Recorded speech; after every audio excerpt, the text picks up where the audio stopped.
सृष्टि, जिसकी उम्र फिलहाल 23 साल है, उसकी शादी काफी दिन पहले हो चुकी है और जिस परिवार के अंदर उसकी शादी हुई है वह पूरे के पूरे बिजनेस माइंडेड है। तो इसी वजह से जब सृष्टि की शादी उस परिवार में हो जाती है तो उसके बाद सृष्टि भी बिजनेस ही करने लगती है और फिलहाल उसके बिजनेस अच्छी तरह से चला करते हैं। अब तभी एक दिन एक ही बिजनेस की मीटिंग को करने के लिए वह बिहार के मधुबनी में किसी व्यक्ति से मिलने के लिए जाती है। सुबह सुबह का समय था और जैसे ही वह वहां पर पहुंचती है तो उसकी मीटिंग सक्सेसफुल होती है। तो उसके बाद वह बड़ी ही खुश होकर वहां से वापस लौट रही थी, लेकिन तभी अचानक से रास्ते में कुछ खाली खेत पड़ते हैं और उन खाली खेतों में एक लड़का जो कि बकरियों को चरा रहा था उसके ऊपर सृष्टि की नजर पड़ जाती है। अब जैसे ही उस बकरी चराते हुए लड़के को देखती है तो एकदम से वह अपने पुराने ख्यालों में खो जाती है और उसके बाद उसे किसी की याद आ जाती है। तभी यहां पर जो सृष्टि होती है वह एकदम से ड्राइवर काका से कहती है, काका गाड़ी रोको और हमें अभी कहीं और जाना है। अब इसके बाद जो ड्राइवर होता है वह गाड़ी रोक देता है और पूछने लगता है, बताओ बेटी आपको कहां जाना है। तो वो कहने लगती है, काका फलाने गांव की तरफ गाड़ी चलाओ और यहां से लगभग आधे घंटे का सफर है और हम लोगों को वहीं पर ही जाना है।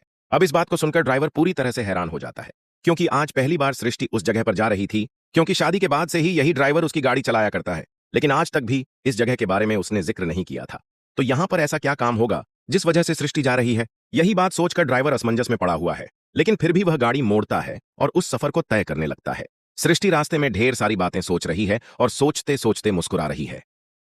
ड्राइवर काका इस चीज को देख लेता है और देखने के बाद उससे रहा नहीं जाता और वह पूछ बैठता है, मालकिन अगर आपसे बात पूछूं तो आप बुरा तो नहीं मानोगी? तो उसके बाद वो कहती है, हाँ काका बताइए आपको क्या पूछना है। तो ड्राइवर कहता है, मालकिन उस जगह पर आज तक मैं आपको नहीं लेकर गया हूं और आपका वहां पर क्या है जिस वजह से आप वहां पर जा रही हो और क्या कारण है जो वहां पर जाने के नाम से आप बड़ी खुश प्रतीत हो रही हो? तो उसके बाद जो सृष्टि होती है वो एकदम से मुस्कुराने लगती है और कहती है, काका इसके पीछे थोड़ी लंबी कहानी है और आपको मैं शुरुआत से सुनाती हूं।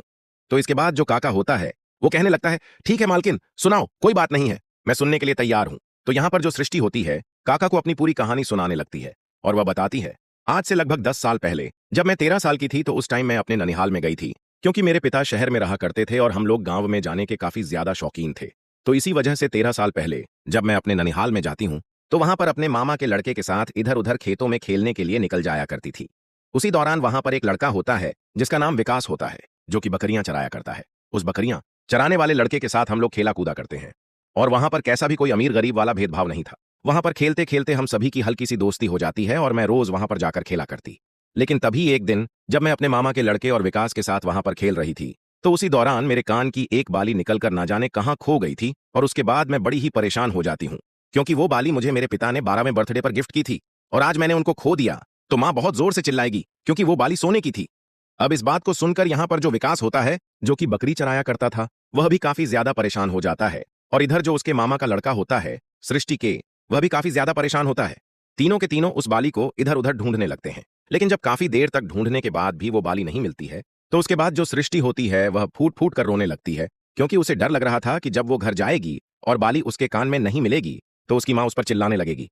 अब इस बात को देखकर यहां पर जो विकास होता है वह उसे चुप कराता है, कहता है, कोई बात नहीं, चुप हो जाओ, इसका भी कोई ना कोई समाधान मिल जाएगा। लेकिन सृष्टि बिल्कुल भी चुप नहीं हो रही थी और रोए ही जा रही थी। लेकिन तभी जो विकास होता है वो कहता है, चिंता मत करो, मेरे पास पैसे हैं और उन पैसों से हम तुम्हारे लिए एक और ऐसी बाली बनवा देंगे और उसके बाद किसी को पता भी नहीं चलेगा। अब इस बात को सुनकर जो सृष्टि होती है वो चुप तो हो जाती है, लेकिन यहां पर विकास ने झूठ बोला था, उसके पास कोई भी पैसे नहीं थे। इसके बाद जो विकास होता है वो कहने लगता है, ठीक है कोई बात नहीं, मैं पैसे लेकर आता हूं और तुम थोड़ी देर तक मेरी बकरियों का ध्यान रखना।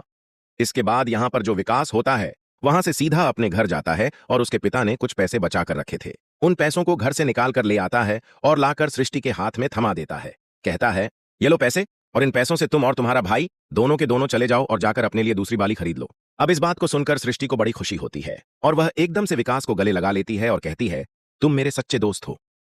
अब इसके बाद सृष्टि और उसका मामा का लड़का दोनों के दोनों वहां से चले जाते हैं और विकास अपनी बकरियों को वहीं पर चराने लगता है। उसी गांव के अंदर एक ज्वेलर था और उस ज्वेलर के पास जाकर यहां पर जो सृष्टि के मामा का लड़का होता है जिसकी उम्र 17 साल थी, वह उन पैसों को ले जाकर उसके लिए एक और बाली बनवा देता है और उसे लाकर सृष्टि को दे देता है। इस बाली को पहनने की वजह से सृष्टि के चेहरे पर अलग ही खुशी होती है और उसके बाद वह बेफिक्र होकर अपने घर चली जाती है। लेकिन यहां पर जैसे ही विकास शाम के समय अपने घर जाता है तो घर जाने के बाद उसके पिता को यह बात पता चल गई थी कि उसके रखे हुए पैसों को विकास यहां से ले